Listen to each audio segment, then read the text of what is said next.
안녕하십니까. 생활 밀착형 뉴스 진학적 투자라는 바른 시원합니다. 네, 오늘은 21년 1월 수출의 동향에 대해서 영상을 한번 만들어 봤는데요. 영상이 좀 늦었죠. 원래 1일날 이 자료는 배포되는데 제가 영상을 좀 만드는 데 시간이 걸렸습니다. 수출 같은 경우는 이제 11.4% 증가하였고 2개월 연속 두 자릿수 수출 증가를 보여주고 있고요. 좋은 모습이죠. 그리고 주요 수출 품목 중에서 15개 품목 중에서 12개 품목이 수출이 증가하고 있고, 또한 눈여겨볼 점은 이번 달은 석유화학과 철강이 기존에 이제 수출이 계속 마이너스였거든요. 전년도 동기 대비해서 마이너스였는데 1월 달부터는 지금 이제 수출이 플러스로 턴어라운드 됐다는 모습이고요. 보시게 되면 이제 2월 1일 원래 이 자료가 배포됐는데 산업통상자원부에 가서 보도자료 이제 확인하시면 확인하실 수가 있는데 자료는 제가 조금 이번 달은 좀 늦게 만들었습니다.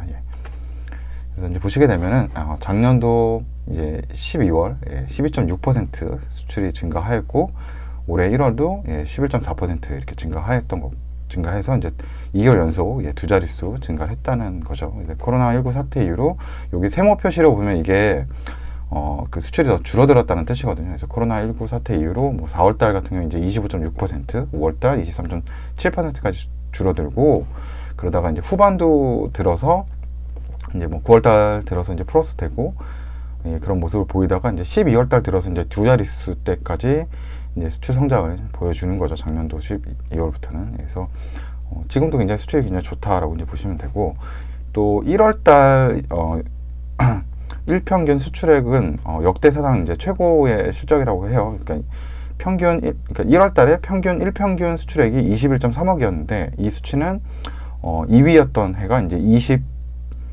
20.7억 정도 했었고, 3위가 이제 18년도에 20.5억 정도 했는데 그거를 넘어서는 수치죠. 그러니까 역대 1월달 일평균 수출액은 제일 많이 지금 하고 있다는 거니까, 지금 뭐 코로나19 사태로 내수 경기 굉장히 어렵고 자영업자분들의 영업 제한이든 여러 가지 힘든 부분이 많지만 우리나라의 주요 수출 품목에 관련된 기업들은 수출이 굉장히 잘 되고 있다라고 또 생각을 하시면 되고, 고부가가치 품목들 수출 증가를 보면 시스템 반도체 쪽하고 16% 증가했고, 전기차 같은 경우는 81% 증가했고요. OLED 같은 경우 52.1%, 의료기기는 64% 정도 증가했습니다.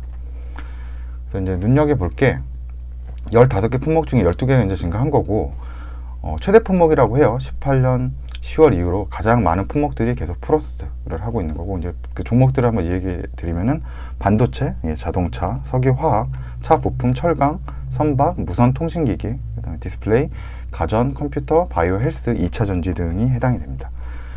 그리고 이제 IT 관련 품목이 그중 6개 품목을 차지하고 있고, 이 품목들이 반도체 같은 경우는 이제 21.7% 상승을 하였고요. 5개월 연속 두 자릿수 증가를 보여주고 있고, 무선 통신기기하고 디스플레이 같은 경우도 이 증가율이 굉장히 높게 보여주고 있는데, 무선 통신기기는 우선적으로 뭐 스마트폰하고 이제 5G 관련된 이제 회사들을 좀 상장된 회사들을 우리가 투자 기업으로 좀 찾아보면 될 것 같고, 디스플레이 같은 경우는 아까도 얘기했지만 OLED는 이제 50% 이상 증가를 했기 때문에 디스플레이 산업군 내에서도 OLED 관련된 이제 업체들을 좀 더 중심적으로 봐야 되겠죠. 그리고 자동차 같은 경우는 이제 40.2% 성장했다라고 나오고요. 이 바이오 헬스는 어떻게 보면 지금 위에 나왔던 반도체, 무선 통신, 디스플레이, 자동차 보다 훨씬 더 많이 상승한 거죠. 66.5% 상승을 했는데, 이 바이오 헬스 같은 경우는 기존에는 이렇게 눈여겨봤지 못했죠. 코로나19 때문에 이게 특수한 상황이 발생했기 때문에 이렇게 증가를 했던 부분이고, 그렇기 때문에 2019년도 대비해서 20년도는 정말 다른 상황이 된 거죠. 다른 세상이 된 거니까요. 그리고 또한 이제 백신을 지금 이제 배포를 하고 있기 때문에 이게 앞으로 이 바이오 헬스 쪽으로 관련된 뭐 진단 키트들이나 아니면 어떤 관련 업체들에게 좀 악영향을 좀 줄 수도 있겠죠. 수출에는 어떻게 보면 좀 떨어질 수도 있으니까 조금 뭐 심리적이나 뭐 시장 상황에선 뭐 진단 키트나 이런 건 저는 그래서 좀 현재는 좀 투자하는데 좀 조심해야 되지 않을까. 실적은 분명히 잘 나올 거지만, 그래서 그냥 아예 바이오 헬스 쪽은 그냥 잘 모르기도 하고 이런 쪽에는 투자 업체를 좀 선정하지 말자라는 생각이 있고요. 그리고 이제 이번 달에 좀 가장 중점으로 보고 있는 거는 이제 석유화학 분야 8.6%, 26개월 만에 이제 지금 이게 마이너스였다가 이제 증가 플러스로 이제 됐다는 거고, 철강 같은 경우도 이제 4개월 만에 플러스 반등이 됐다는 건데, 이 두 개 점을 좀 얘기를 드리고 싶은 거는 석유화학이나 이제 철강 이런 거는 경기 민감하게 움직이는 섹터죠. 그리고 이런 건 또 뭐 가격이나 이런 것도 수요 이런 공급면이 한 번에 이렇게 잘 꺾이지 않는 거죠. 그래서 한번 이렇게 턴어라운드가 된다라고 하면은 뭐 석유화학도 그렇고 철강도 그렇고 그 수요가 어느 정도 좀 꾸준하게 좀 이어질 수 있기 때문에 저는 그래서 개인적으로 올해는 뭐 이 석유화학이나 뭐 철강 쪽으로 작년도에 좀 피해를 봐서 많이 오르지 않았던 그런 섹터나 뭐 관련된 상장 기업들이 있다 그러면 뭐 이게 뭐 2월 달에도 봐야 될 거고 뭐 3월 달에도 계속 볼 테지만 이쪽으로 계속 좀 좋아지지 않을까라는 생각을 가지고 있고요. 그래서 이제 무역 수지 한번 보시게 되면은 1월 달에는 수출 같은 경우는 이제 11.4% 증가를 한 거고요. 480억 정도, 480억 정도 지금 는 거고, 그리고 수입 같은 경우는 이제 440억 정도, 3.1% 증가한 겁니다. 그리고 무역 수지 같은 경우는 이제 3,960 정도, 39억 정도, 39억 정도 늘었다고 이제 보시면 되고요. 수출 증감 추이가 이게 아까도 얘기했지만 두 자릿수대로 지금 증가를 하고 있죠. 두 자릿수대로 증가하신 거 있는 모습을 이제 볼 수가 있습니다. 지금 뭐 작년도 대비해서 굉장히 좋아졌다라고 보시면 돼요. 1월 달에 마이너스 6.6이었는데 지금은 11.4%니까요. 그래서 올해는 뭐 수출 쪽 관련된 이제 기업들 실적들이 아마 잘 나올 거라고 이제 생각이 되는 거죠. 그리고 아까도 얘기했죠. 뭐 다른 품목들보다 이제 석유화학하고 뭐 철강 쪽을 이제 좀 보는 거고, 특히나 석유화학은 26개월 동안 지금 이제 이제 수출을 플러스 전환을 못 하고 있다가 이제 26개월 만에 플러스가 된 거니까 좀 이쪽 부분을 눈여겨 이제 보자라는 거고, 뭐 이제 밑에 수출 증감률 보시게 되면 반도체, 뭐 자동차, 뭐 선박, 디스플레이, 무선 통신기기, 그리고 저는 석유화학을 턴어라운드이기 때문에 이걸 하나 더 픽업을 한 거고요. 그래서 1월달 수출 동향 데이터를 보면은 요 5가지 섹터 정도 플러스 석유화학 정도를 한번 좀 보려고 하는 겁니다. 그래서 이제 한번 석유화학 그런 관련된 기업들을 좀 찾아보는 거였죠. 뭐 괜찮은 기업이 어디 있을까 찾아보려면 우선 네이버 금융에 들어가셔서 국내 증시에 들어가시고요. 국내 증시 들어가시고 거기서 이제 테마를 한번 여기 국내 증시에서 테마로 들어가시고 거기 가셔서 이제 테마별 시세가 있는데 그 중에 이제 석유화학 요거를 이제 클릭을 한번 해주시면은 이제 석유화학과 관련된 기업들이 쭉 나오죠. 그래서 뭐 이 금요일 같은 경우 지난 금요일 같은 경우는 지금 장 마감된 10일 이게 영상이 2월 10일 2월 10일 종가거든요. 2월 10일 수요일 종가이기 때문에 그날 보면은 뭐 많이 오른 기업들도 있네요. 석유화학 쪽으로 뭐 대한유화 같은 경우는 실적이 아마 잘 발표되면서 21.86%까지 올라와 있는데, 그래서 여기서 이제 이렇게 골라 놓으신 다음에 그럼 석유화학 관련된 기업들이 쭉 나오죠. 그 중에서 이제 저희가 이제 테마별 여러 가지 지표들을 볼 수 있는데 저는 그냥 이거는 개인적으로 본인들이 편하신 거, 원하시는 데이터를 원하시는 거 클릭하면 최대 6개까지 소팅을 해서 나타내 주고요. 저는 이제 시가총액 먼저 보고, 왜냐면 회사가 어느 정도 시가총액 가지고 있는지, 그리고 하면 영업이익은 얼마를 하고 있는지, 그 다음에 영업이익 증가율, 그리고 뭐 PBR, 뭐 ROE, 그 다음에 뭐 PBR 정도, 이렇게 6가지 이제 끌어와서 보거든요.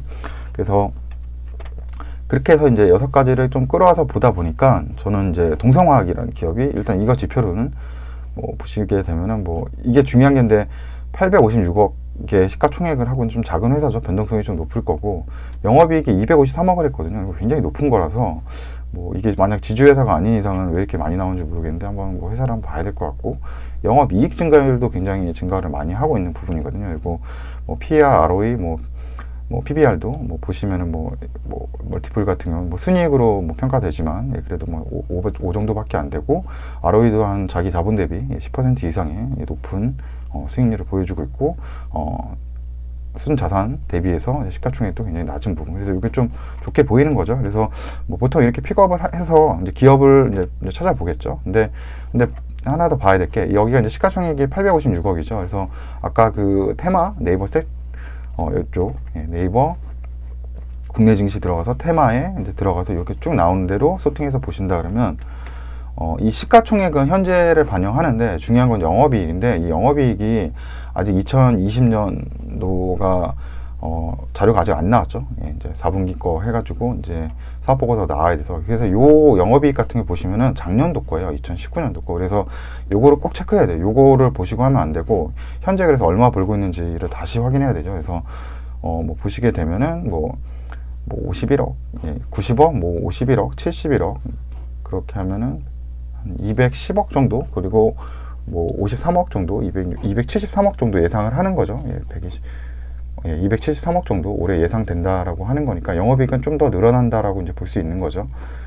그렇게 한번 표시를 해서, 그래서 273억이면은 현재 856억이면은 정말 얼마 안 되는 거죠. 멀티플레이 한 3배 정도? 한 3, 4배? 이 정도밖에 안 되는 거라서 굉장히 제가 볼 땐 돈을 지금 시가총액에 대비해서는 잘 벌고 있다라고 이제 생각이 들고, 그리고 또 아까도 얘기했던 수치를 동향해서 이제 석유화학 분야에 그쪽 분야가 좀 수출이 좋아지고 있으니까 이 동성화학이라는 이 기업이 조금 어떻게 수혜를 보지 않을까 이런 생각을 해보는 거죠. 근데 중요한 거는 뭐 여기서 끝나지 말고 이 회사를 좀 더 연구를 해봐야 되겠죠. 그리고 아까도 얘기했지만 뭐 동성화학만 보는 게 아니라 뭐 대한유화도 지금 뭐 잘 나왔으니까 뭐 여기 관련된 롯데케미컬도 있고 시가총액이 높은 기업이면서도 영업이익이 특히 잘 나오는 그런 기업들을 찾으면 좀 더 안정적이겠죠.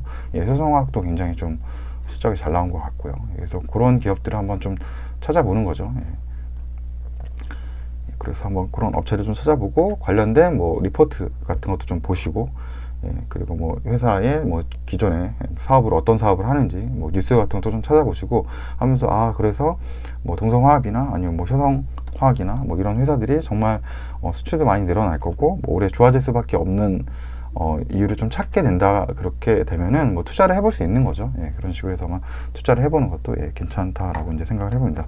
오늘 영상은 지금 좀 길어질 수 있어서 1부 영상은 여기까지 만들고 나머지는 2부에서 좀 더 아까 수출이 증가했던 12개 품목을 중점적으로 해가지고 영상을 좀 더 다뤄보도록 하겠습니다.